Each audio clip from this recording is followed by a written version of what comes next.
Take your league by the horns and saddle up for a 2025 fantasy football mock draft for 12-team PPR redrafts. All this and more. It's a brand new IBT podcast coming right at you.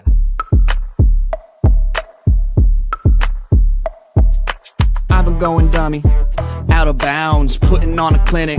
Stick around, carrots in my hardware. KC, caught him in the crosshair. Look at me, been the guy calling Mr. MVP. Keep your ass on the bench by my empty seat. Earn my stripes like I fixed this league. Your dog's on the turf, my dog's in the street. You can find me somewhere in between. Never a dull moment like a movie scene. About to do the ops like I did this beat. Let them keep talking RG3. Coming to you live. This is the In Between Fantasy Football Podcast. All right, and welcome into the In Between Fantasy Football Podcast, your place for both a refreshing and feel-good take on fantasy football and NFL gambling. A magical week when the fantasy football community takes over the birthplace of professional football. Canton, Ohio is about to get underway. That's our 200-plus fantasy football draft party, draft night out, about to get going as well. It's all about good vibes, good people, and, of course, good picks. Tonight, we get the party started with our DNO mock draft, good for 12-team full PPR redraft leagues. I'm your host, Seth Wilcock, and just as things were going swimmingly to begin the week, all ready to get going to Canton on Thursday, I had a pipe burst about 3 hours ago. It was like FedEx Field over here. The kid was getting poured on by some poop pipes, but alas, the show must go on, and perhaps nobody knows that better than our NFL and entertainment betting expert here at IBT. He's Steve Lawson. Steven, hopefully your week is off to a cleaner start than mine. You know what? I rent, I don't own, so everything that ever goes wrong in my apartment is handled by my building, which is fantastic. It is a good week, though. I am flying out to your neck of the woods, out in the middle of the country, the heartland, if you will. Not looking forward to the flight first thing in the morning, but look how dedicated I am to be showing up here late at night anyway for the people. Hey, we appreciate you, man. Also joining us is a guy who was doing some big business and a little bit of light ranching as well in the Big Apple over the weekend. Eric Romoff, what's going on, Tex? Man, brought those Texas vibes all the way up to the Big Apple for the flex drafts last weekend, Fantasy League of Experts. Shout out to our friend Jake Seeley for putting those on. Shout out to SiriusXM for covering those.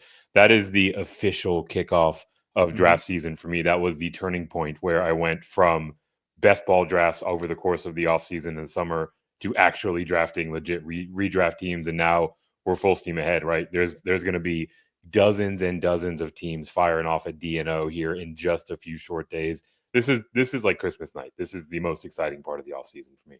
Oh, it absolutely is, man. I always say that going to the Fantasy Football Expo, going out to Canton, Ohio, the birthplace of pro football, it's like going back in a time machine, man. It's like the 90s, the early 2000s, just great times overall, and can't wait to see all of our faithful listeners out there and all our friends in the community as well. A reminder that we do still have a few tickets available for both Draft Night Out and the IBT Classic. That's our golf scramble that kicks off Expo weekend.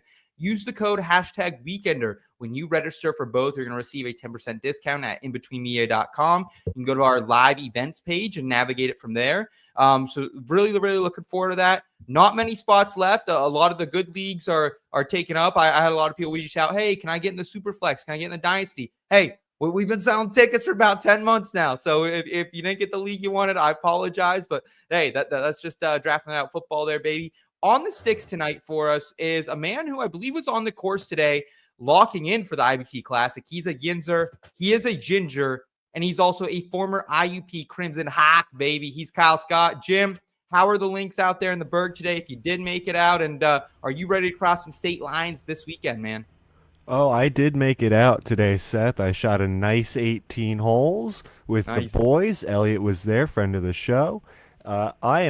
I knocked the rust off like the Tin Man in The Wizard of Oz, man. I found my oil can out there. I'm ready to rock and roll in the Rock and Roll Hall of Fame. Not Cleveland, though. Hey, okay. Fair enough, man. And glad that you got the oil fix for you while I was getting poured on by poop pipes. So a little bit of a different afternoon for us. As always, before we get into the mock draft, shout out to the IBT family who's tuning in with us. We greatly appreciate it. Please give this video a thumbs up if you enjoy this type of content. Also, make sure you're subscribing if you're new, if you want to be part of our story. I want to shout out everyone who's riding with us. We got Jubbard who was saying, let me in on this draft.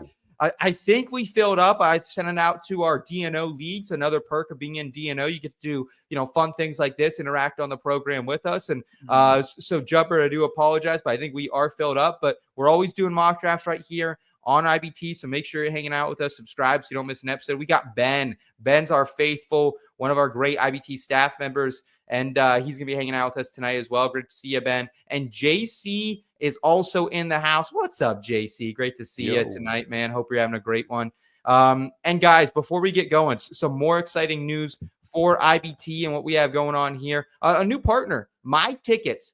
myTickets is on a mission to save $4 million on tickets this year by helping you buy at the right time. They have an auto buy feature that automatically purchases tickets for you during price drops, or you can try their buy now tracking, which notifies you when tickets are projected to be at their absolute cheapest so you can save the most.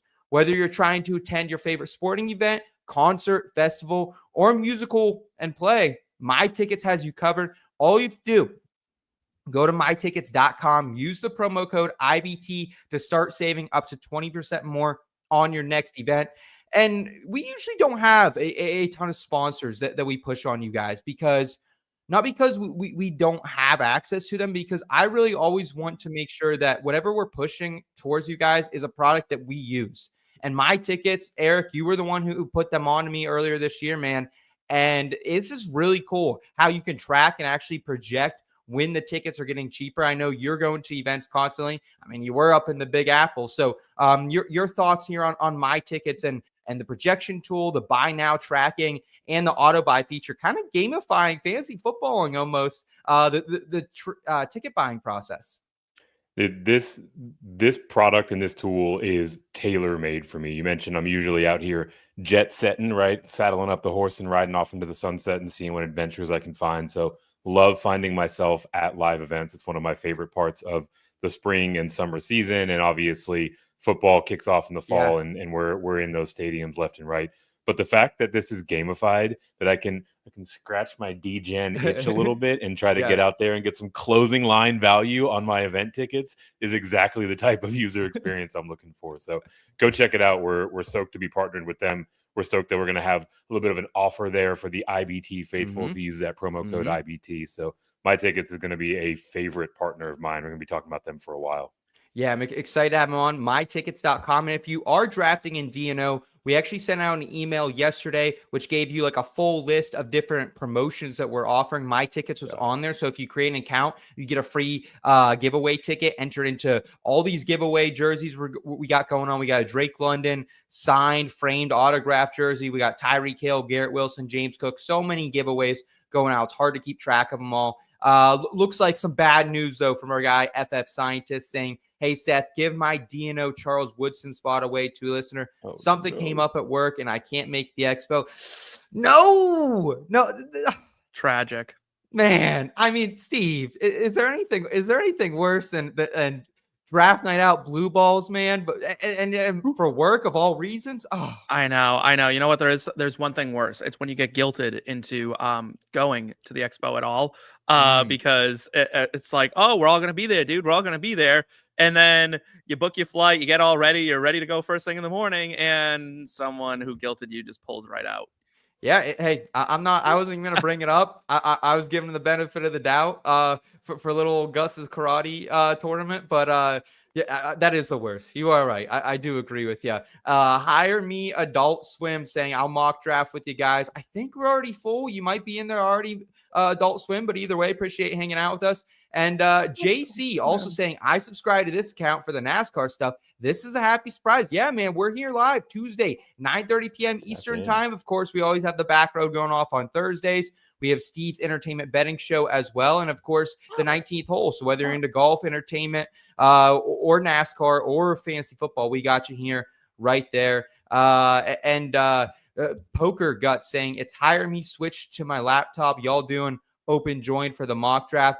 We are not. We are currently filled, but we're going to get that underway right now. But we'll be doing more mock drafts in the future, and we'll tell you a little bit more about how you can get invested with some of those later on in the show, as we'll continue to do them throughout the offseason. But guys, let's go ahead and let's get into this thing with a little front and center. Hit it. Sometimes taking that first step out the door is the hardest thing to do. Give it a chance, you'll be begging for more. Save the spot just for you. We're all somewhere in between. I thought you'd come to the place we can have some fun. Ain't gotta worry about knowing not what it means. You can come and give me another, cause the night is young. At least I so thought. This just in. Breaking news. Front and center. All right, it's front and center. It's our draft night out mock draft. Again, this is good for all full PPR 12-team redraft leagues. And let's go ahead. Let's get this thing started. I'm drafted from the 4. Steve, you're back in the, 108 again, right? Yeah, I'm at the 8 spot, yeah. Okay, and then Eric holding down the turn once again. Turn a popular place for you to draft this year, Eric. Is that a spot you've been digging? It is a spot that I love, but it's actually the exact opposite. I have been finding myself in a lot of like 6, 7, 8 middle of the draft territory. Okay. And it is not fun. I want to be the one that is starting off runs, and it's hard to do that from the middle.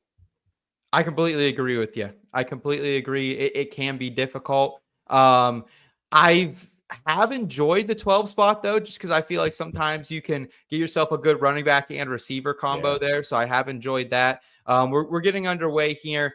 Tim was the first pick. Tim, thanks so much for hanging out with us. He goes Jamar Chase at the 101. No surprise really there for me. Are you feeling the same there, Steve, that it's Jamar Chase at the 101, not really thinking about it in that full PPR format? This is 2 wide receiver, 2 flex, though. No 3 wide receiver starting. I actually just had a conversation about this at the barber shop today.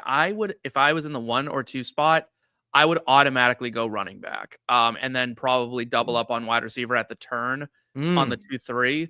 I think it's harder to find that like lockdown, set it and forget it running back than it is that set it and forget it wide receiver right now. And I know running back is still deep-ish, but you're relying on guys like Chase Brown to be set it and forget it, and that makes me nervous.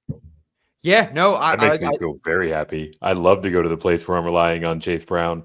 I generally agree with the approach, right? I think that the options you have at the 2-3 turn from the 1 spot are better at wide receiver, but there are some workhorses that are a little bit further down the board at the running back position. I'm probably aiming on gobbling them all up tonight. So very interesting start here. After Chase, it's Bijan Robinson at the 102. No surprise there. And then our guy Aaron, he's going to go ahead and he's going to take Devon Achane and saying, no, that wasn't a mistake, just so everyone knows. So high on the Dolphins running back.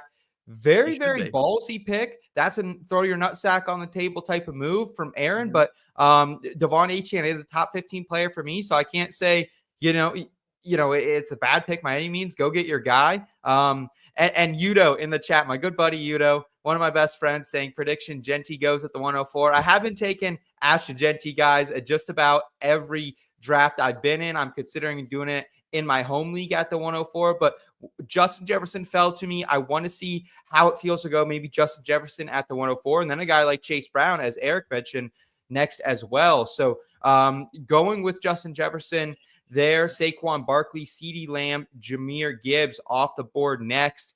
Steve, you're on the clock. How do you feel the board's fallen to you so far, and what's the move for you at the 108? I feel great about how the board fell to me. This is what I expected. What you don't want to do here is panic, because running backs, like I said, they're gone. Those set it and forget it running backs tend to vanish quickly. I am going to go with the guy who, you know what, I have just sung his praises all off season, and I'm just going to roll with Malik Neighbors and feel great about it. That was one I definitely penciled in. I felt Malik would go there to you. Albert checking in. Good evening, IBT. Good evening, Albert. Great to see you, brother. Thanks So so I much want to for say hanging out this with us. about that pick, though, real quick, is that I actually have Puka Nacua currently as my wide receiver 2, but now last week we talked about Stafford's back injury, and I was like, I'm not worried. I'm starting to get a little worried. I'm starting to get a little worried. Really? And I wobbled. So if I went so purely off my rankings, I should have gone Puka. Yeah. But I'm starting to. Are you worried about Malik Neighbors' ailments to begin the season? I'm not necessarily, just because I talked about this earlier on the Fantasy Pros live stream over there at twitch.tv/Fantasy Pros. It's tough, whatever sport you're playing, man, to get back in after an offseason. You're always going to have some bumps and bruises, maybe a hammy, something like that. So nothing I'm concerned with Malik Neighbors at all. I like him there. He is my wide receiver. He's my wide receiver 4, I believe, actually, one spot above Puka Nacua. So I'm right there with you, Steve. Derrick Henry goes next, Ashton Genty, and then Christian McCaffrey. Eric, you're on the turn, and you do have some wide receiver value that falls to you. What do you do here at the first round and the end or the beginning of the second round, my friend? Yeah, decide to double tap the position. I'm right there with Steve. I actually made that exact same selection, Malik Neighbors, in the 8 spot in the drafts over this weekend. Okay. For me, that's kind of a tier break at the wide receiver position. So I was hoping that he might make his way back down to me at the 12th spot, but Steve is just a bit too sharp. So instead, I'll go with 2 of the highest upside players at the position, pairing up Puka Nacua and Nico Collins at the 1-2 turn. Look, the injury concern for Matt Stafford is no way. fair, oh my god! But I'm still pretty bullish on this being more about load management than actual concern for injury.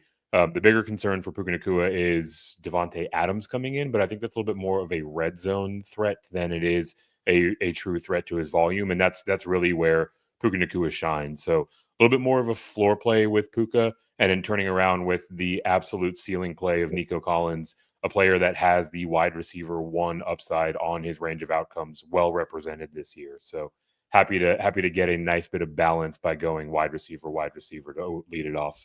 Eric, do you think Puka is falling? Because this is the first time I've really seen him come out of that top 7 picks. Do you think he is falling because of the Matthew Stafford injury, or do you think it's, more of what Steve was alluding to, that people just really want to lock down that one stud running back? Yeah, I think it's very much so the latter. Like the idea of like anchor or hero running back has become the predominant strategy in drafts this year. Is that what you saw last weekend in the Big Apple too? I did, yeah. We had a couple of old heads, a couple of graybeards in the mix that just went bully running back. But apart from don't call Joe piece of pia. He has no hair. He's not even gray. I wasn't in Joe's draft. I'm speaking to the single quarterback draft. We had people that went 3-4 running backs in their first 5 picks, right? So that kind of threw the running back market off a bit. But in general, the far more popular approach was this hero running back approach. And I think that's what's pushing guys like Puka, Nico Collins down the board, right? I've been a big hero running back strategy deployer over the course of the offseason, but now that the market is catching up, I'm happy to adjust and wait at the position a little bit. Oh, man. Okay, so moving forward here, Bucky Irving off the board next after Drake London and Amon-Ra St. Brown following the Nico Collins selection. Josh Jacobs to Steve at the 2-5, 2-6, Brian Thomas, 2-7, Brock Bowers, Tyreek Hill next at the 2-08. Steve, talk about Josh Jacobs. Is it just locking down your running back one? He's the last one you felt comfortable with? Yeah, it's weird. Like the second round of redrafts is my least favorite round of all the rounds because everyone almost feels like a reach at this point. But Josh Jacobs, he was pretty much set it and forget it for most of last year. And his backup just got hurt. There's really no competition for touches there. It's not like they have a great wide receiving core. Like they have a good wide receiving core. They have a bunch of like good guys, but they're still going to need him to really produce in order to like get over the hump at all. So I think it's just gonna be another monster year for Josh Jacobs, opportunity wise. And, there's nothing that suggests Matt LaFleur's forgotten how to score points. So I feel good about having him. Okay. All right. And then after Tyreek Hill goes, I go Chase Brown. And it's one of those situations. My next highest player rated on the board was okay, I'm not going to say his name right now because I think he might get taken in front of me. But I did have multiple receivers above Chase Brown. But Chase Brown was my last running back I had. I knew the team on the turn there. I think it's our boy Tim did not have a running back yet. So I kind of just wanted to get ahead of that and lock down Chase Brown, who I totally understand that everyone likes Taj Brooks, man. Taj Brooks is a nice little player, but Chase Brown, I still don't think he has to see 80% of the volume this year and still pay off because he is in one of the best offenses. Not only that, but the kid can pass catch pretty well, better than he's been given credit for. Oh, and there's the snipe from our guy Aaron. Okay. So after I go Chase Brown's, A.J. Brown's, T. Higgins, it's Jonathan Taylor to end the second round. Into round 3 then, it is Trey McBride off the board, Kyron Williams, and Ladd McConkey. I was really hoping that either Ladd, A.J. Brown, or even T. Higgins would potentially come back to me. They didn't. But still really happy with the options ahead of me as well. And I'm going to go ahead and lock down a guy that I have as a top 24 player, a guy that I have as a top 12 receiver just on that line for me. There's a lot of question marks there in Seattle, but Jackson Smith-Njigba, he showed us he's the real deal last year. He's a volume play that I feel really safe about, feel really good about getting him to pair with Justin Jefferson. Sam Darnold was at least good enough last year that Justin Jefferson was hit the same stud we've always seen from him. The Jordan Addison experience was high. It was low, but there were some really great runs down the stretch. And while that offensive line does concern me a lot, JSN gets a lot of screen, early checkdowns, low ADOT that I think he'll continue to be peppered with. I am, a little bit intrigued, Steve, on how they use Cooper Kupp. I think that's the big question mark because Kupp, JSN, similar players to me. Yeah, they definitely are. At least Kupp prime Kupp, yeah. Yeah, and it is a concern because you're switching up everything for JSN, who had one very disappointing season and then one very surprising season, and now everything's changing again, and that's not great to me. And so for his value to be as high as it is, I think this is just too high. I think we've kind of lost the plot on JSN and what he is at this point. And I think we've all forgotten how bad Sam Darnold can be at the quarterback position as well. Because yes, Justin Jefferson did great last year with him. But his head coach is not Kevin O'Connell, one of the best play callers, if not the best play caller in the NFL right now. So I am not loving JSN's situation. I like to start. It feels safe with Justin Jefferson, giving me that upside. And then Josh Allen comes off the board next there at the 305. 306 goes Garrett Wilson to Ben. And we also have Lamar Jackson. And we have our guy, mad scientist Aaron, saying, someone start the run. You know you want to. And there it is. After Garrett Wilson, it's Lamar Jackson. So quarterbacks going off the board. Steve, you get your second RB2 here with Breece Hall. You're still in on Breece Hall despite all the talk that this is going to be a committee. You think once they get down to brass knuckles that there's no way they keep a guy this talented off the field? Well, it's going to be a committee in the running game, but from everything I've heard from Aaron Glenn, it sounds like they want to involve him heavily in the passing game as well. So it doesn't sound like Breece Hall is going to come off the field. It sounds like he may split out wide and play the slot. So that's really exciting. That's very that bodes really well for his fantasy outlook going forward. I mean, everything Aaron Glenn has said about Breece Hall and everything Breece Hall has said about himself and the team this season indicates that they're expecting a monster season out of him. And if he is a Jahmyr Gibbs type, then I'm perfectly happy getting him in the 3rd round where Jahmyr Gibbs went at the 7th pick overall. So I'm feeling great. Michael in the chat saying, I really didn't want to go Lamar, but I'm not trusting Hall this year and decided to get a top quarterback. Hey, Michael, well, I mean, that's the decision. You put your flag down, man. And if you want to go Lamar and you don't trust Hall completely, that's totally understandable. I think most people do have him right here in the 3rd round. Another quarterback goes after Breece Hall as well. It's Jane Daniels. Jane Daniels goes, Marvin Harrison Jr., and then Omarion Hampton. And then Eric, you're on the turn. And what do you decide to do here in rounds 3 and 4, my friend? Yeah, so I want to round out the strength of my team, which will be my wide receiver core. I go with Terry McLaurin, a player that This is probably a little bit later than I've seen him going over the course of the offseason, but he is sliding down boards because of the contract dispute. I have almost zero concern about this getting worked out in a positive manner in terms of his ability to maintain his role for the Commanders, both suiting up there, but also as the primary pass catching option. His skill set is a perfect fit for that of Jaden Daniels. I think we see another big year out of Terry McLaurin this year. And then I circle back around to my first running back off the board, Kenneth Walker. You were talking a little bit earlier about, at least Steve was talking a little bit earlier about the concern for Jackson Smith and Jigma. I think a lot of the points that he raised are perfectly fair. And I think the anecdote to that is a heavy dose of the ground game in Seattle. We know that Kubiak has come in. He loves that outside zone. That is a perfect fit for Kenneth Walker's skill set. The offensive line is going to be a bit shaky, but where they did solidify with some of their additions, both through the draft and the coaching staff, is in the run scheme side of the protection. So I think we're going to see a ton of volume for Kenneth Walker, who is still one of the most explosive and efficient backs at the position. Really, the only gamble you're taking here is health, which is something that you can say about a lot of players around this point of the draft. So willing to reach for the upside and cross my fingers that he stays healthy. And if he does, I mean, he could easily be a top 6 to 10 type of running back, if not a little bit higher. They got that Bush Light drinking Gray Zabel in the first round, potentially giving him a little bit of strength there in the run game.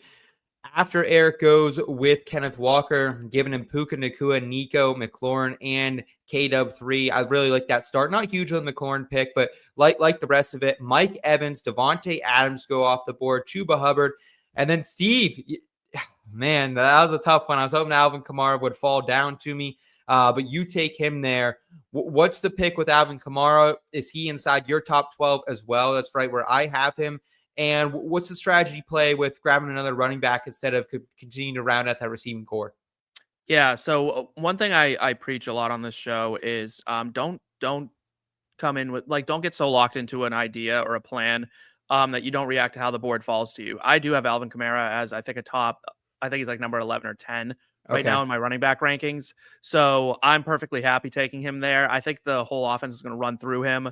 I was torn between frankly, him, Teteroa McMillan, and another player who has not been drafted yet. And when I kind of broke it all down, Kamara just felt like the right pick at this point to give me a surefire workhorse. I know the idea of like bully running back is falling out of favor, but sometimes when the board breaks for you in a way like this, you just take it and you roll with it, and you'll adjust as you go on. DJ Moore was that other player. Now that he's gone, I can say that. He was the other one I was looking at. James Cooks follows Steve's pick, and then Ben with Teteroa McMillan. I was hoping maybe I could get a little T-Mac action here in the fourth round, but alas, it is not to be the case. RJ Harvey goes next, followed by my pick of Jalen Hurts. Look, I don't know why Jalen Hurts is outside the top 40. I really don't. I mean, the tush push is still around. He doesn't have Kellen Moore. I don't think they're going to run as much as they did last year. So I think Jalen Hurts is an absolute value here. He's been nothing but a fantasy stud the past few years. I have him currently all the way at player 36. So I have him right behind Jaden Daniels. I think he's just not the new thing anymore that people want. So that's why I went with Hurts there. George Kittle follows him, Joe Burrow, James Conner. And now we have DJ Moore going off the board, Cortland Sutton to begin round 5. And we got Aaron right back on the clock.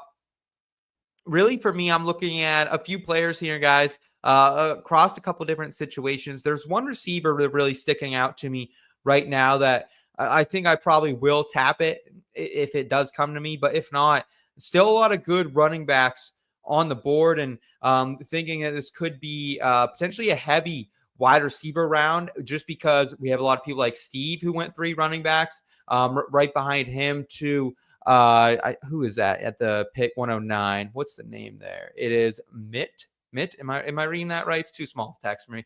Oh, Aaron sniped me too, brother. DK Metcalf was the pick. That's twice. Yeah, that's happened a few times in this draft from Aaron, and I just can never. Eric, you're usually the one taking DK in front of me in most drafts, so that's a bummer too. Oh, man. Yeah, I am going to pivot to the running back position here. I'm going to take a rookie running back. He was my RB2 in the process. I think he's insanely talented. He's one of the guys who has a clear workload to me in Travion Henderson. So I'm going to go ahead and add him. Another guy like Chase Brown who can catch passes out of the backfield, and his pass protection is so good. I think he sees the field early and often. I don't trust Ramondre Stevenson with the fumbles. Antonio Gibson, he's a nice player, but nothing more than a guy at this point in his career. So loving this build for me to start out here, Steve. Justin Jefferson, JSN, Chase Brown, Jalen Hurts, and Henderson. Eric, Steve, any thoughts on that start? Balanced. I would maybe like a third wide receiver there, but still balanced approach for me. It's definitely balanced. I think there's a couple guys that I am concerned about just overall, like Chase Brown and Jackson Smith-Njigba are just they're still question marks to me, and obviously Henderson's a rookie, so like your team has like insane potential, but just in both directions. Yeah, low floor potentially on this team a little bit, Eric. Yeah, I guess you could say so. I guess I'm more bullish on Brown and JSN than Steve is. With Henderson, I think that's probably the biggest question mark. I love the upside that you're getting at your running back too, but we don't have a clear picture on how they're going to deploy their running backs in New England in general and how the year is going to start out, right? So you might be in a bit of a scramble drill after 2-3 weeks of the season, but I think by the time we get to the playoff run, you're going to have a pretty strong squad here. I hope so. We got Didi checking in as well, saying hello, boys and IBT family. Didi, longtime listener, longtime supporter, and friend of the program. Thank you so much for tuning in. We appreciate it. And Michael saying, hi, Seth and Eric and Steve. A little practice round for this weekend's live draft Saturday with DNO. Oh, it's going to be so much fun, man. I can't wait. Yeah. Usually I'm on my best behavior. I didn't even drink a beer last DNO because I think I was still kind of hurt from the day before. So I think I'm going to have to change that this year, boys. I think I'm going to have to break out a couple beers with the fine folks out there. I felt kind of, I don't even know what the word was. Was that a snobby move, Eric? Is that a snobby move, not drinking a beer at your own draft party last year? I felt like it was. No, I don't think so. I mean, I think I can see how it might be perceived as such, right? But like, the reality is, DNO is the biggest live draft party in all of Canton that weekend. And really, when you think about the number of drafts that are happening in a single location, one of the biggest ones across the entire country, right? So while it might be vibes, it might be good times, like the IBT crew is hustling out there. So there have been times where I meant to have a drink and I look up and all of a sudden we're on the last round of all of our drafts, right? So I don't think anyone's taken it any kind of way.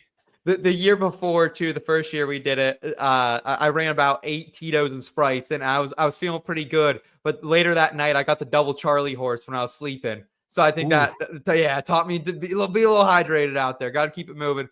Rashid Rice goes after my Travion Henderson pick, DeAndre Swift, Zay Flowers, Xavier Worthy. To you, Steve, I really like that Worthy pick. That's a high upside play for you here in the middle of the 5th round, especially with Rashid Rice likely going to be sidelined to begin the season. Yeah, and we're seeing Xavier Worthy expand his route tree significantly. So I'm pretty comfortable with him in the 5th round. I think that's exactly where he should be. But he has significant upside. I think Rice is always going to be great, but Worthy can do so much with one touch that he's worth that play. Okay. And Devonta Smith, he's so solid, man. Like Devonta Smith is like the ultimate safety pick, like one of the safest plays. And he goes off the board at the 509. And then we have at the 510 Isaiah Pacheco, George Pickens, and then Eric adding to your running back room and finally going with a mid-round tight end. Blink twice if you're okay, Eric. Make sure that no one's holding you hostage. That nasty neighbor over there ain't, got a gun to your head or something behind the scenes. What's going on over there? Yeah, so I typically don't mind the mid-round tight end. It's usually the earlier tight ends that kind of give me a bit of the heebie-jeebies. And to be fair, to lead off the 6th round is probably one of the earliest places I selected a tight end all season. But I mentioned heading into this draft, I wanted to turn because I wanted to insulate myself from runs and be the one that started them, right? So I think we are right at a tier break at the tight end position. I think TJ Hawkinson is going to have a phenomenal year with JJ McCarthy under center, a player that did plenty of work to boost up his tight ends when he was at Michigan. And also now we're looking at a start to the season without Jordan Addison, and TJ Hawkinson is going to absolutely set this world on fire and build a strong rapport with JJ McCarthy. So don't mind reaching a little bit. And now, I don't have to worry about, where I'm going to find my just right guy later in the draft. And then right before him, added in my second running back, Caleb Johnson, for your Steelers. I mean, look, this is a bit of a reach based on ADP, but you look at a guy that is tailor-made for the Arthur Smith offense and steps into a Pittsburgh situation that had 263 rushing attempts vacated by Najee Harris, right? Like, I understand Jaylen Warren exists and everybody wants this to be Jaylen Warren's season, but at a certain point, don't listen to what you're hearing out there. Just believe what teams show you. This is the Steelers team that did not have a second round pick. They essentially used their second pick of this year's draft to go out and get a guy that is like a supercharged version of Najee Harris that fits perfectly into this offense. This is absolutely my statement that Caleb Johnson is going to gobble up the vast majority of those vacated carries and be a rock solid RB2 this year. Dave Montgomery goes off the board at the 602. Travis Hunter follows him at the 603. Jameson Williams, Jalen Waddle. And Steve, talk about the Jalen Waddle pick, man. For you, punting the wide receiver position, you got to feel pretty good to get Worthy and Waddle back-to-back in the 5th and 6th. Yeah, and this is what I'm talking about, right? Like you want to take what the board is offering you, whatever your league mates are offering you, be willing to pivot and do what you need to do.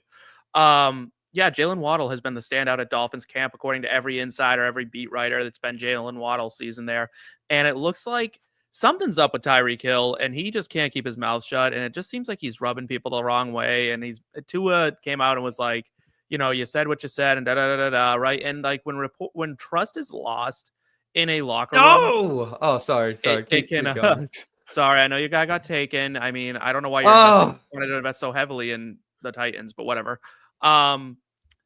Trust was lost between Tua and Tyreek, and I don't think Tyreek's making himself any friends by saying like HN needs to come out on 3rd and short or whatever. And so I think this could be Waddle's time to take over as that wide receiver 1 while Hill is out with or working his way back from a wrist injury. Yeah, very, very fair.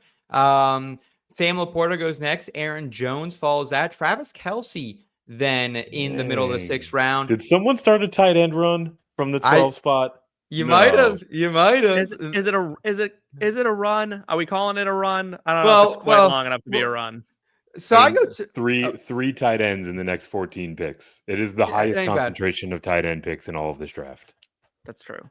So I go Tony Pollard next, and that pick was I had 3 wide receivers in one tier that I was hoping one of them would make it back to me. None of them did, of course, because that's we're drafting with Sharks. No, we're drafting with Draft Night Out, Sharks, fans of IBT and everything we got going on over here. So I'm not doubting that we are drafting with some sharp people. Patrick Mahomes goes next, Calvin Ridley, and then Chris Olave. Would have loved either one of those guys to round out the 6th round. Jerry Judy's the pick next. Mark Andrews starts the 702. 703, Joe Mixon. Aaron saying, what foot? I'm going with my guy. Like the pick there. I'm going to pull the trigger. I'm going to go ahead and take Roma Dunze. Would love Roma as my wide receiver 4. Honestly, like I'm kind of regretting not having an Olave or a Ridley, another guy that I know will have volume, but very talented wide receiver out of Washington last year. Didn't click right away, but I think there is some more left in the bag for him. If he could potentially be this guy who's getting some of this short yardage work and maybe still potentially having some deep targets as well. I think Roma Dunze with Caleb Williams in his 2nd year. I'm at wide receiver 31, so very excited to grab him here in round 7 to give me another young wide receiver that shouldn't have to worry about injury as well. Got some combo or comments coming in here. First, Michael saying, I had enough beers for you and me last year, Seth. Hey, Michael, I appreciate that. That's why I love you, man. And also got Michael on the snipe. Let's go, baby. Finally. And Parker asking, any worries with Ladd McConkey now? Eric, Yes. I think this is referring to either A, Ladd McConkey's injury, which I'm not worried about. We just talked about training camp. These things happen. And then also potentially Keenan Allen finding a home there. Any worry for you, Eric? I know Steve and I, we had about a half-hour argument after the program a few weeks ago with Tyler about Ladd. So your thoughts here on him as it stands today? Yeah, I mean, I have some concerns about Ladd, but it's actually less to do with either of these more recent news blurbs, right? Camp injuries are going to happen. All of the reporting out of the Chargers beat is that it's not considered to be anything major, right? So seems like he kind of dodged a bullet there. And I have zero concern about the husk of Keenan Allen returning back to the Chargers for vibes alone, right? For me, more than anything, it was really kind of an upside consideration. We talked about this in our bus show not long ago. I think now that this team is loaded up with Omarion Hampton as their star running back, we're going to see much more of the typical Greg Roman ground and pound style offense. If you look back to last season with Ladd McConkey, his breakout really took off at the point where both Dobbins and Edwards were missing time and banged up, right? So I still think he will by far lead this wide receiver core in volume. I think he will by far lead them in yards, and he'll still be in range to be, a top 10 to 15 kind of guy. I just don't think that he has the upside that people were drafting him to have when he was going, around that kind of midpoint of the second round not that long ago. Okay. All right. And Timbo saying, really thought I had Ridley. Dude, you and me both. You and me both, Timbo. I feel you. But Jerry I love Jeudy. getting Calvin Ridley so much. I didn't think this was going to be a reality for me, but like I go back and look through my exposures, and I am so overweight on Calvin Ridley. Yeah, I'm overweight on the Titans as a whole, man. And whether it's Tony Pollard or Calvin Ridley, I think they're two of the better values in fantasy football drafts. Jawan Jennings goes after my Calvin Ridley pick. I believe that is at the 705, 706. Emeka Egbuka to Ben. Ben, this is why I hate I'm smart people on our team too here at IBT. Emeka Egbuka is someone I thought I could maybe get all the way in the 8th round. Crazy to see Emeka's rise here in ADP, Steve. It's been very cool to see. And then you go Keon Coleman after Chris Godwin. So your thoughts on the Buccaneers wide receivers in front of you, and then your pick on Keon, please. Yeah, so I was definitely going to take Chris Godwin. Really? Yeah, I was. My roster is filled for starters at those positions. So now at this point in the draft, throw ADP out the window. Throw it out. Go get your guys, because that's what you're playing. Like, this is where you just flag plan and you play for upside, because it's kind of gross down here. Jacoby Myers kind of players are around it. It's like, you know what? Aim for guys who can go above that. Like, yes, Jacoby Myers has the floor. You want the ceiling. And Jacoby Myers does not have the ceiling that half these guys that you have to, quote unquote, reach for have. Emeka Egbuka, I've been vocal all off season that I'm not a huge fan. I didn't love him at Ohio State because I don't love 4-year players who have never been the best player on their own team or in their own receiving or in their own he's position playing group. with goats, bro. He's playing with He's not playing with goats. He's playing with good players, but like not once was he the best. As a senior, he wasn't better than a freshman. That's worrisome. That's worrisome no matter how you shake it. No matter how you break it down, no matter what you look at. It's that Jeremiah is a worrisome Smith, trend. dude. He is an absolute It doesn't tank. matter. It doesn't matter. Like, you need to be the best once to justify being like just gassed up the way he's been gassed up to me. Okay. If he proves me wrong, I'll eat my hat. But like, I love Egbuka. We haven't seen many guys go in the first round that weren't the best player on their team. Justin Jefferson. He was the second receiver. Brian Thomas Jr. last year. Yeah, dog. I don't know. I mean, I'm not saying it doesn't happen. It's not a common theme. After the Keon Coleman pick, Deebo Samuel, Evan Ingram, Jordan Addison, and then Eric, you go Justin Fields and Matthew Golden. You're taking another shot. Get your wide receiver 4 on lock with the Packers. Wide receiver 1 allegedly is kind of what we're hearing out of camp, and Justin Fields as well. Yeah, very much so past his prologue here, right? I took this spot because I wanted to start the runs. I want to be able to plant my flag on my guys. That starts with Justin Fields. And then 2 of the next 3 picks, essentially the next 2 picks that are not mine, immediately we see quarterbacks start coming off the board. Look, Justin Fields is one of my favorite quarterback targets in all of redraft this offseason. A guy that has almost no competition creeping up behind him. He should have this job for the entirety of the year if he is able to stay healthy. I know that he was carted off of the field during practice a few weeks ago, but the expectation is he'll be ready for week 1. And when he's out there, a guy that scores easily in the top 5 or 6 at his position on a points per game basis, obviously prolific as a runner, but also his completion percentage has been walking up year over year over year. A guy that was very, very capable passer at Ohio State in the college ranks. So a ton of upside to his game. I can go back around and balance him out with a more floor guy later in the draft. And then go ahead and look at Matthew Golden. I mentioned earlier with the Caleb Johnson pick, right? When somebody shows you who they are, believe them. The Green Bay Packers, who haven't gone out and drafted a wide receiver in the first round since the turn of the century, even further than that, all of a sudden go out and decide to get a guy who has a very unique skill set amongst this wide receiver core. I'm going to take that as a leading indicator they plan on using this guy as their wide receiver 1. Even if he ends up being number 2 in the pecking order, he's got the skill set to bring a lot of upside to my team, which is perfect for my wide receiver 4 spot on this roster. Baker Mayfield goes off the board at the 8:02, followed by Kyler Murray, Dave Njoku, Travis Etienne to Steve, Brian Robinson Jr., and then we have Drake May coming off the board here. Steve, talk about the Travis Etienne play, because I've talked about it before. I'm actually right next to Travis Etienne in my rankings. Bayshal Tune, I've been high on him. I have 37, Tune at 37, and I guess I have Etienne at 34 now, so I did move him up a little bit. But we're hearing mixed reports out of camp every day. One day it's Travis Etienne who's getting most of the work. The next day it's Tank Bigsby who's getting a lot of the work. So what's your take on the Jacksonville Jaguars that made you want to invest an 8th round pick here in Travis Etienne, former Clemson Tiger? That the only solid information we have about the running backs out of that camp is that the pass catching work has been going to Travis Etienne. So I'm going to trust that his talent is going to keep him on the field no matter what. It feels like Tootin and Bigsby are kind of going to eat each other rather than Etienne.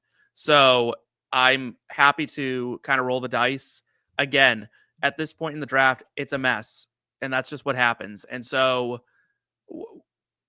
you're not going to lose your league in these rounds, but you may win them in these rounds. And that's what I'm going for.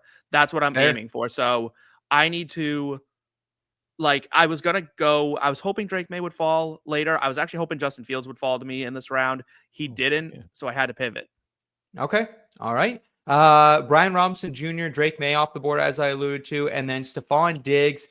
Joey got me again, man. Joey's a really sharp drafter, so good on you, man. You got me with Stephon Diggs. I go Ricky Pearsall, though, who I have a top 40 wide receiver. I think there's a ton of upside here. I think there's a chance that Ricky Pearsall could honestly lead this team in receiving yards. Jawan Jennings wants a new contract. George Kittle's another year older. Christian McCaffrey's been dealing with injuries as well, so I absolutely love the pick of Ricky Pearsall there. It does hurt, though, because I do like some players that went after him. Quinshaw Judkins follows him, and then Cooper Kupp goes at the 8-10 or 8-11, excuse me, and then Cam Scatterbo to round out the 8th round. I almost took Scatterbo and Jaden Reed, 2 guys right from the top of my queue. Oh, the heartbreak. I would take either of those guys. Maybe not Cooper Kupp, because he is essentially a skeleton. But Scatterbo, Reed, Josh Downs, all of those guys I would take over Ricky Pearsall by a pretty wide margin. Dude, I think there's so much upside, man. Well, yeah, of course there's upside. He could be the wide receiver 1 in his offense, though. I mean, yeah, anyone could potentially be anything, right? I don't understand the Ricky Pearsall steam. He's a first round prospect. We obviously know that that's correlated to NFL production, right? But people that want to point to what he did last year, it's a 2-game sample size. He had week 17 and week 18 where he scored north of 12 points the only time all year, and you go back through his game log, he's not on the He field. got a ton. shot, dude. I the understand man he got shot, but He didn't die. yeah, and it's not like they rushed him back out there, right? Like when he And I'm was gonna back say out this. there. All right, can I just say this about people getting shot? And like, listen, I know it's a Oh my serious thing. god. Are you gonna literally like take a shot at the guy for getting back in shot? Steve's day, he got shot every week. So medically speaking, I have dealt with people being shot. If it doesn't hit anything major, you're fine. Like, it's a flesh wound. Still hurts, man. Almost died. Guy almost Everything died. hurts. Football Their also their hurts. job Also, hurts.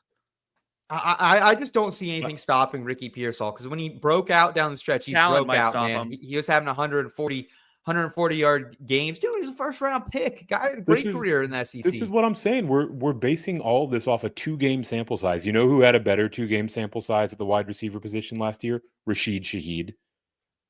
He could also potentially be the number one in his own offense, right? Like, agreed. I'm not saying the kid's not talented. I don't get the steam. I think Ricky Pearsall should be like one of the last 2-round type of selections, not like a 10th round selection. All right. Well, as we continue the mock draft, I did want to say goodbye to our radio audience down there in Tockin, West Tennessee. Thank you so much for tuning in. Make sure you guys are heading over to the YouTube channel at youtube.com/IBT_media. Checking out the website inbetweenmedia.com as well. Have a great night and keep it in between.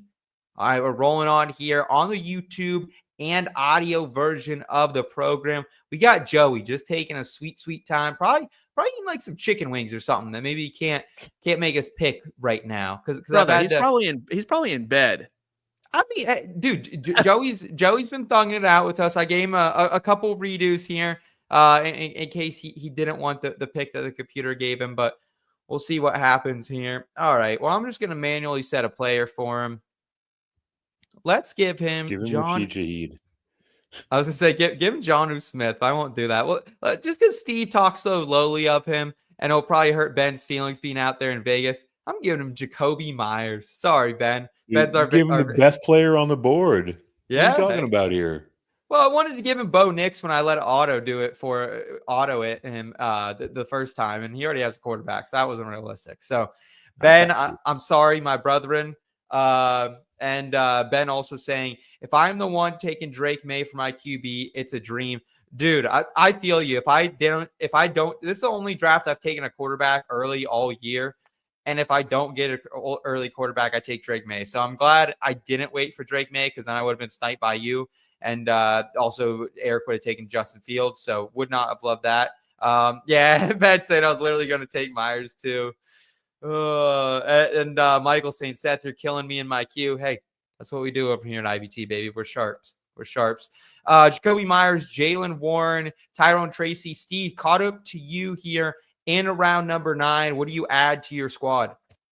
I wanted Tyrone Tracy, so now I have to pivot. I'm going to do what I think a lot of people should have done with some of their tight ends, or just if you wait on tight end, this is what you should do. You just go out and you draft the most athletic tight end in the NFL. Yep. Tyler Warren? Nope. That's a reach. That's a reach for Kyle Pitts. You could have got him last round of the draft, brother. That's a reach. Not I'm true. sorry. Listen, we're at the point of the draft. Back for Kyle Pitts. I swear to God, I've been taking him everywhere. This is a take from 2 weeks ago. Yeah, you got to plant your flag. What? Because he made a catch in preseason with no one guarding him. This is specifically what happens this time of year. I'm not it. Someone goes out there and dusts some cones and they get steamed up. I was going to go Tracy, Pitts, but he's not a last round guy. I was going to go Tracy. He went.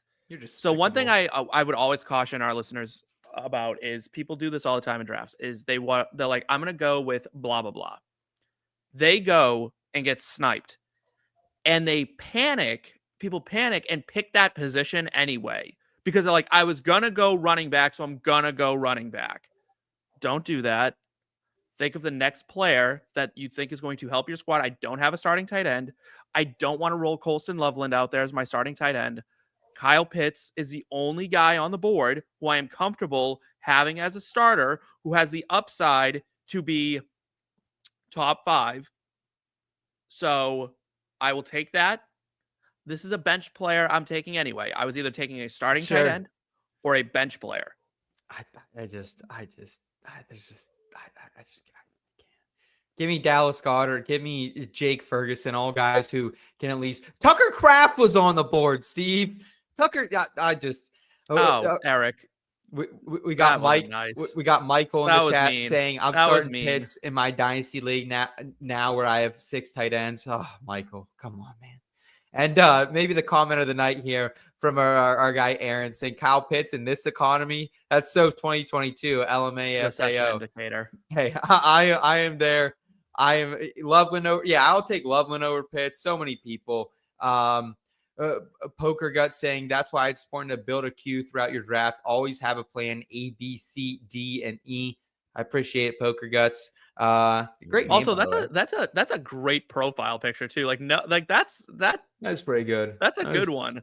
That's Like pretty good. That's a well done profile picture. Oh, there you go. There you go. Even if he got buried for the Kyle Pitts take, Steve still being an absolute gentleman. They can bury me all they want. You know what? I've been told my entire fantasy football career that I have no idea what I'm talking about. I'm just the guy on the left who gets too emotional on this show. But Michael saying the guy on top. Michael saying, sorry, I took Tracy and you panicked and took Pitts. I love that. Ask him where Brock Bowers went as well. Brock Bowers for us, he went back at the what was that? I guess that second was round. Yeah, second round. I guess that was what second round, yeah. six pick or something like that. So have him as a draft next week. Thinking about taking Bowers second round in an auction draft, or should I go after someone else? I don't hate the pick of Brock Bowers in the second round. I don't love it. We talked about this in our busts a few weeks ago as well. I'm kind of confused with the idea of the second round in an auction. Like, I am also what exactly are you driving at here, right?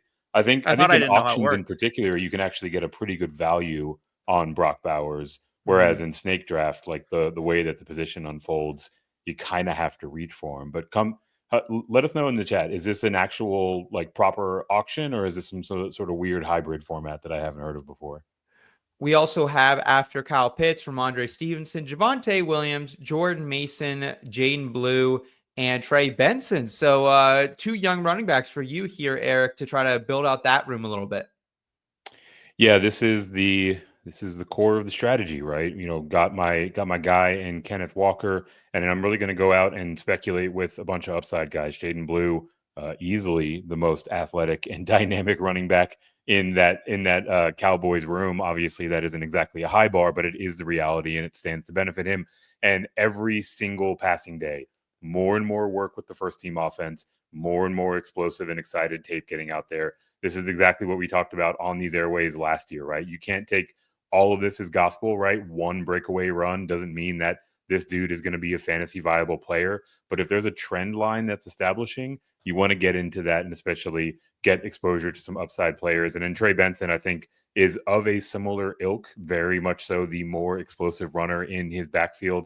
I think he'll have a little bit longer of a runway to unseat James Conner, but there's already talk out of not only that camp, but from James Conner, from the coaching staff, basically from anyone they put a microphone in front of with the Arizona Cardinals, is saying that this is a 1-1A type of situation. And if that's the case, if we're talking about a similar workload between these two backs, the cream will rise to the top and it will be very apparent who the more dynamic and effective runner is before very long. So love getting these type of upside running backs as my bench options in this format. Okay. All right. Trey Benson is the pick after Jaden Blue. Then we have J.K. Dobbins, Trey Harris, Marvin Mims, Bo Nix. Steve, you finally get your quarterback, and it's a pretty good one here for the 10th round, I'd say, in Nix, who does give you a little bit of a rushing floor, met with some very high upside that people seem to have for this Broncos offense. Yeah, it's the rushing floor. When I looked at all the quarterbacks, I just pulled them all up. I said, who can get me the most rushing yards? And he was number 1 on my list. So that's literally how I do it. I am not a proponent of drafting quarterbacks early. I avoid it like the plague if I can. Once Justin Fields went, which was the 7th going into the 8th, I knew I was waiting on the position. Okay. All right.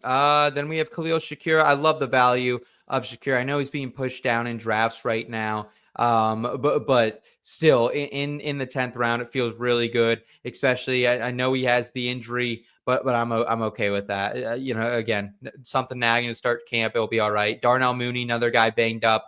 A little more serious of an injury for Mooney though. Najee Harris.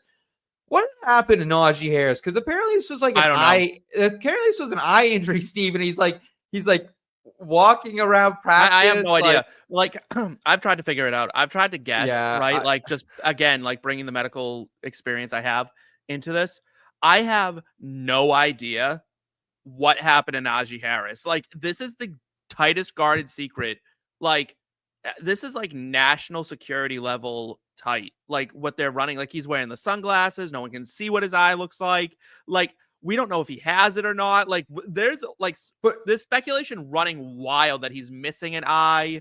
Like that's what they're saying, right? Fireworks. But what does that mean? Because if a firework blows up in your face, did you lose the eye? Like what does this mean? And why is he walking? Why can't he run? Well, I mean, he can also catch some shrapnel, right? Like something can fly into his eye and not actually lose the eye. Why isn't he running? Might have he might be a pirate now. He might be got the old patch going. What's so strange to me is that fireworks injuries don't normally get this hit. I mean, when Jason Pierre-Paul blew his hand off, right? Like we all knew within seconds of it happening that this happened.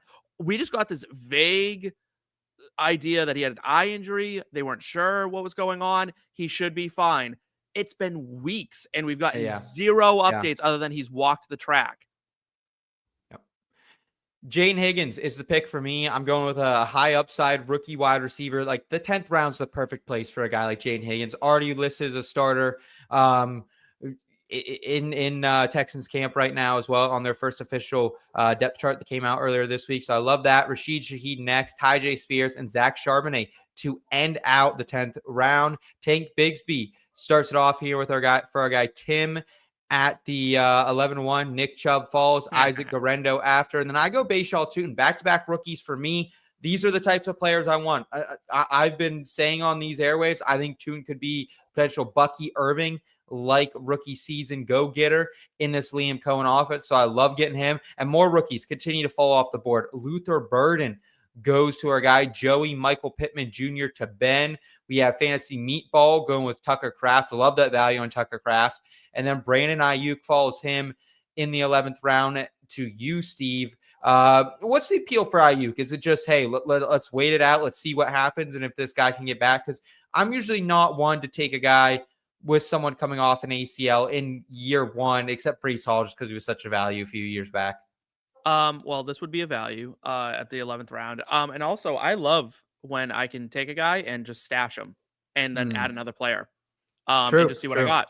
Right. Like, so Ayuk to me, that's like such an easy thing because he's going to start this year probably missing the first 4 games. He'll probably on like the PUP list or like the IL or the IR, and I'll just bump him for a bit, sit him there, figure out what's going on. If he is out for the year, I drop him, which he won't be. And I'll figure out what I got, and then I feel great. And I'm bringing the real wide receiver 1 on the 49ers right into the fold. Yeah, I like it. We got Mad Scientist saying, mystery solved. He was sitting with the fire between his legs, lit the fuse, the fireworks went off simultaneously, hitting him in the eye and bunting his junk. You're welcome. I think he means burning. I think it might be burning. But that could be a medical term. Steve, is that a medical term? Bunting? Bunting your junk. No, I think that's saved for the bedroom. Poker Guts calling a little shot, saying, guessing this a redraft guy who will not get drafted is Devin Culp from Tampa. Watch waivers come at the end of the year. I like that call. Really, really well done there. And Michael, just giving Steve all the compliments, saying great pick with Ayuk in the 11th round. Great pick with Bo Nix as well. So Michael always being a friend to you, Steve. Dylan Sampson goes next. Rashad White. Then it's our guy. Who's that? Kyle Williams coming off the board. Steve and Eric, you go Braylon Allen followed by Xavier Legette to round out your team. Yeah, just absolute sweat lodge over here. Pittman, Ayuk, Kyle Williams, all guys that were 1, 2, 3 in my queue. So we have to pivot. We don't go to the same position. We go to Braylon Allen, which, look, he is the classic example of a guy that his circumstance improved dramatically over the course of the offseason. They bring in an offensive philosophy that is going to feature 2 running backs. And the market does not make any sense about how this falls out. Like, Breece Hall is tumbling down draft boards because people are worried about Allen taking work from him, but you can get Allen in the 11th round. Like, it makes zero sense. He is easily one of the steals of the draft. Happy to go out and get him. And then Xavier Legette, I was so excited to see this team draft Tet McMillan, or Tetaroa, don't call me Tet McMillan, because he is going to line up in that X position. You look at the game logs for X Legette last year, when he was running as the flanker and as the power slot, he was making people look silly out there. That is going to be his primary deployment this year. I think this is one of those things where maybe some of his volume takes a little bit of a haircut, but his effectiveness on the field is going to go all the way through the roof. So happy to round out my draft with that type of upside. Jake Ferguson next, and then I believe it's Dante Thornton, followed by DJ Giddens, Rashad Bateman to you, Steve. I know how you feel about Rashad Bateman. You put out a short about it a couple days ago, and I know to you it's like, hey, I can get a guy who finished as a wide receiver 3 last year in the 12th round. I'm going to take my shot. Yeah, I mean, why not? Like, you have to. That's how you win. Just because it's not sexy doesn't mean it's not good, right? I mean, there's a reason that 6s exist. You gotta like, that's what you gotta do sometimes. And so, like, Rashad Bateman's a 6, right? Like, he's kind of like, 5.5, 6, but you get your beer goggles on and you make it work. So he's not going to be a wide receiver 1 probably ever, but he's a Zay Flowers injury away from being a wide receiver 2. Yeah. All right. I'll take it.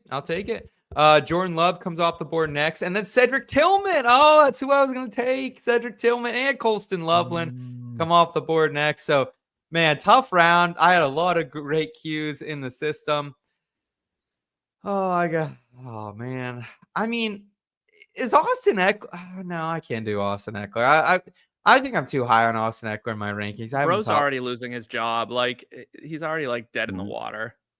Read the chat if you want to know who to pick. Shout out Scampers dialed in as always. Oh, we got out of time.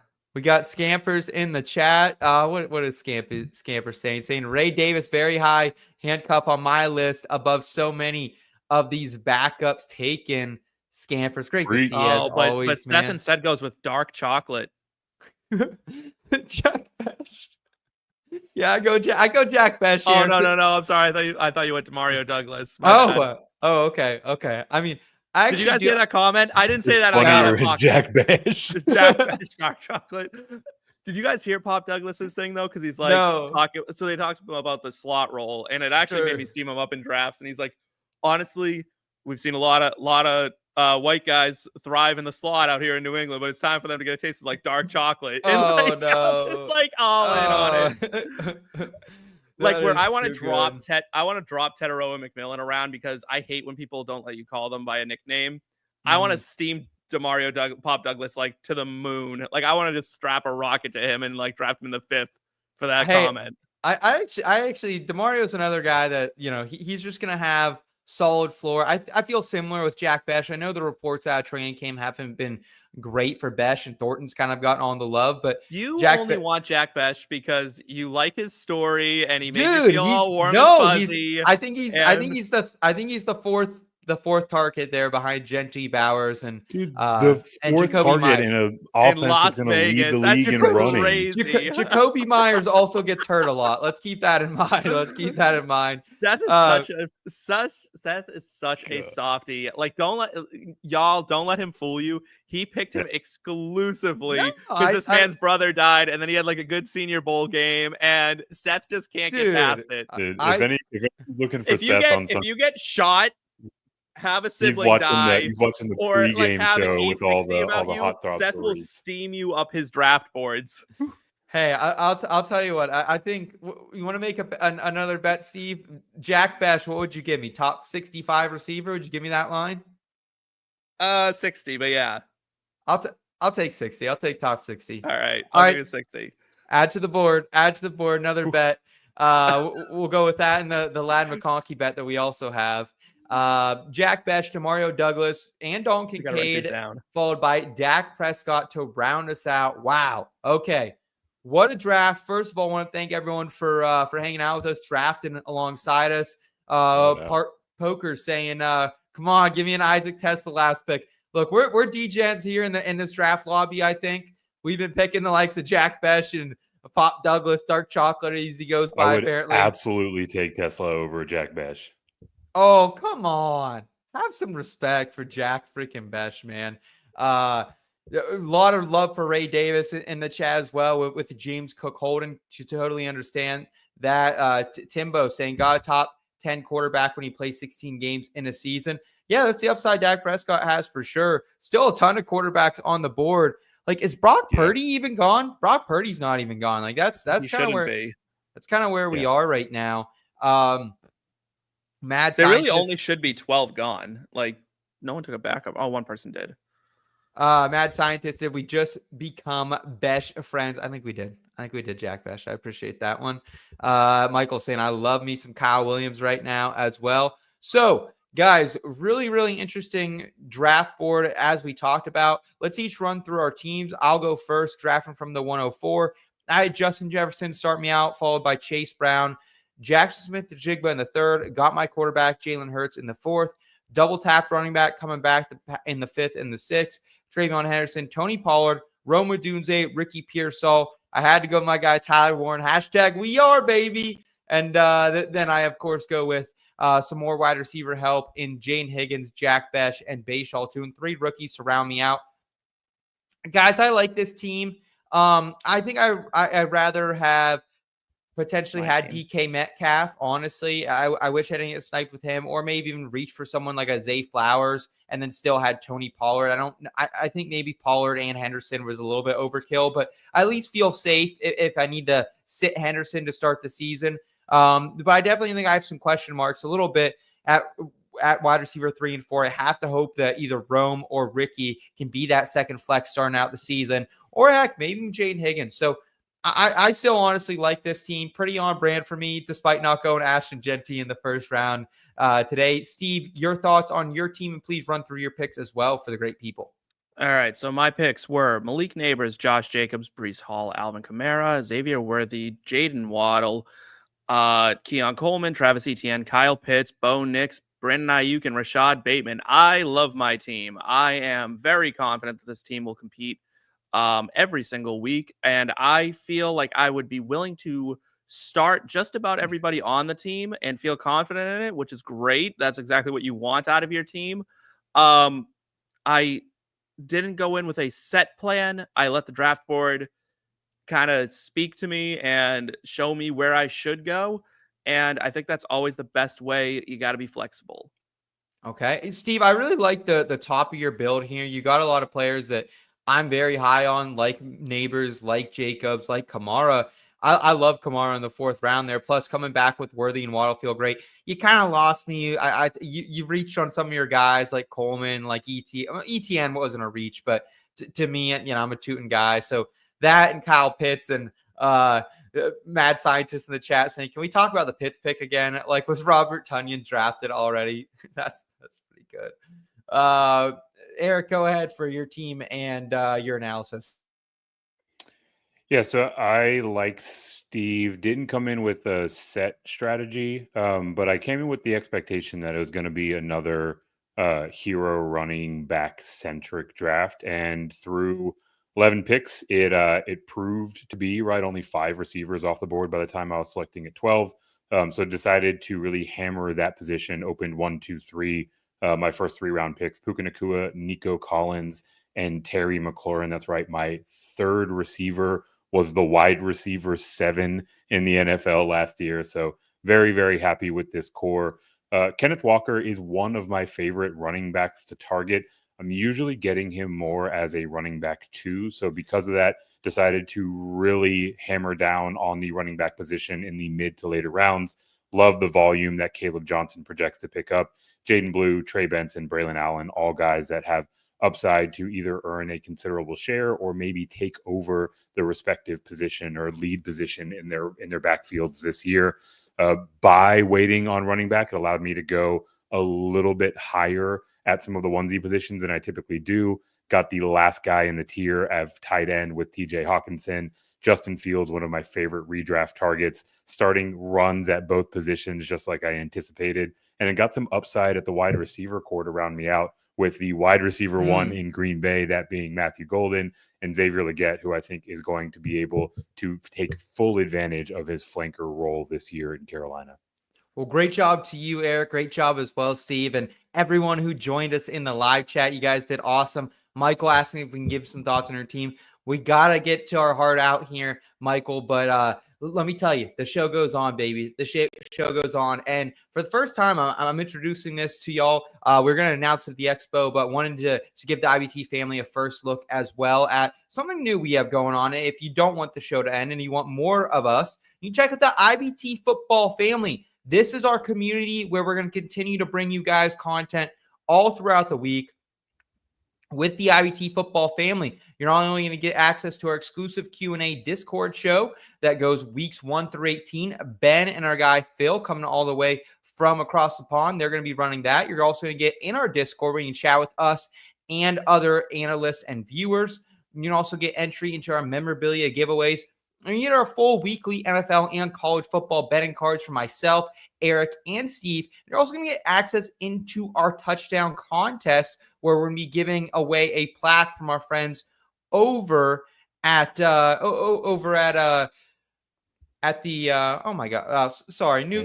Dicks. There you go. Thank you, Eric. I want to say Trophy Smacks. I know I was wrong on that. But yeah, so we're going to be giving that away as well. You can find the IBT football family at inbetweenmedia.com/join-us. I'll also put that link right in the episode description as well. Again, you can get access into our touchdown contests with Dynasty Decks. You can also get our full betting cards. You can join the conversation on Discord with ourselves and access to our Discord show, and then into our memorabilia giveaways as well. So really looking forward to that. If anyone wants to join, if you're coming to Draft Night Out, I suggest you join the IBT football family, because we're going to be giving away an autograph framed Drake London jersey out there at the Expo, guys. And the only way to get into that is by joining the IBT family. That's the first giveaway. We'll be giving that out on Sunday. You can get tickets at the Expo itself for that, or you can also do it at Draft Night Out or over there at the IBT Classic as well. So make sure you guys are heading over there. Easiest free way to support us as well. Give this video a thumbs up if you enjoy this type of content. Make sure subscribing if you're new. Support Steve, support Eric, support Kyle Scott in the background as well. We appreciate you guys so much. Love being a part of this story with you. Love growing, continuing to grow the audience here. If you enjoy fantasy football, NFL betting content, college football betting, NASCAR betting, PGA betting, entertainment betting, all to help you cash more and to enjoy the ride along the way, we are the place for you. For Eric Romoff, Steve Lawson, and of course, Kyle Scott, I'm Seth Wilcock. Take care. Have a great night, y'all, and see ya in Canton this weekend for Draft Night Out. Take care.